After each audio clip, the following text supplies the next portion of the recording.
सरदार post पर CRPF की ऐतिहासिक दमदार लड़ाई, पाकिस्तानियों के दांत खट्टे करने वाले युद्ध की कहानी, सीआरपीएफ के शौर्य दिवस की कहानी। पाकिस्तान के 3500 जवानों से जब भिड़ गई थी सीआरपीएफ की एक छोटी सी टुकड़ी। रगों में दौड़ते फिरने के हम नहीं कायल, जो आंखों से न टपका वो लहू क्या है। जी हाँ, शब्दशः यही जज्बा था उस दिन, उस तारीख 9 अप्रैल 1965। जगह सरदार पोस्ट। अप्रैल के दिन सीआरपीएफ की एक छोटी सी टुकड़ी पर पाकिस्तानी फौज की पूरी ब्रिगेड ने, जिसमें 3500 सैनिक होते हैं, अचानक हुए इस हमले से कैसे निपटी भारतीय सीआरपीएफ की टुकड़ी। कितने अदम्य साहस का परिचय दिया हमारे जाबाज जवानों ने। कैसे पाकिस्तानियों के दांत ही हमारे सैनिकों ने खट्टे नहीं किए, बल्कि उन्हें बर्बाद कर वापस खदेड़ दिया। सीआरपीएफ की इस पूरी गौरव गाथा को जानने के लिए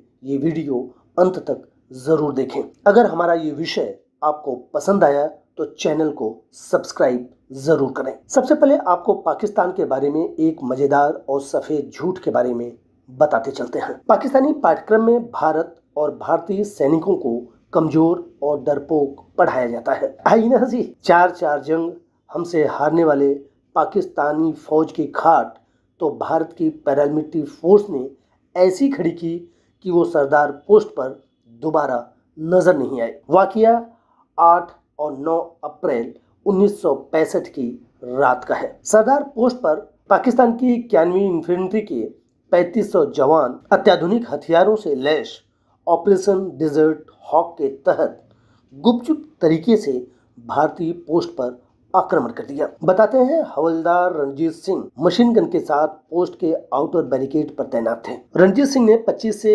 100 गज की दूरी पर कुछ हलचल देखी। दुश्मन की शातिर चाल समझकर सिंह ने उन्हें चुनौती दी। पाकिस्तानी सैनिकों द्वारा गोलीबारी, मोर्टार और 25 पाउंडर से भीषण गोलाबारी शुरू कर दी गई। सीआरपीएफ की 2 बटालियन की 4 कंपनी पर पाकिस्तान फौज की पूरी ब्रिगेड ने यह हमला किया था। सीआरपीएफ के जवानों ने पूरी बहादुरी और उस समय की जरूरत के लिहाज से वो लगभग मरणासन्न पड़े रहे। भारतीय पोस्ट की तरफ मरघट जैसी शांति थी, मगर ये तूफान के आने से पहले वाली शांति थी। पाकिस्तानियों को लगा सारे भारतीय सैनिक या तो मारे जा चुके हैं या फिर घायल हो चुके हैं, जबकि भारतीय सैनिक एक रणनीति के तहत उनको अपनी रेंज में आने का इंतजार कर रहे थे। साथ ही भारतीय सैनिकों की यह भी प्लानिंग थी कि उनकी गोली और आयुध भी बर्बाद नहीं होना चाहिए। सिपाही शिवराम ने उस समय अपने अदम्य साहस का परिचय देते हुए अपनी टुकड़ी को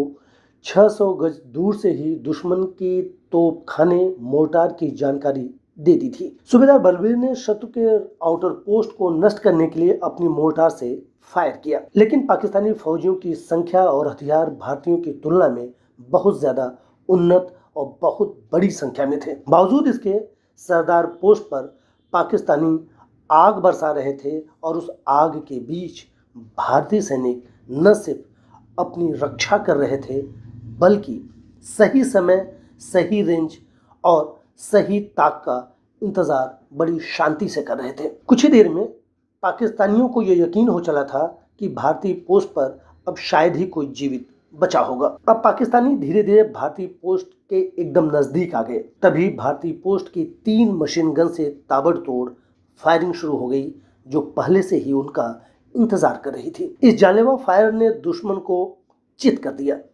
कुछ ही देर में सभी पाकिस्तानी सैनिक मारे जा चुके थे।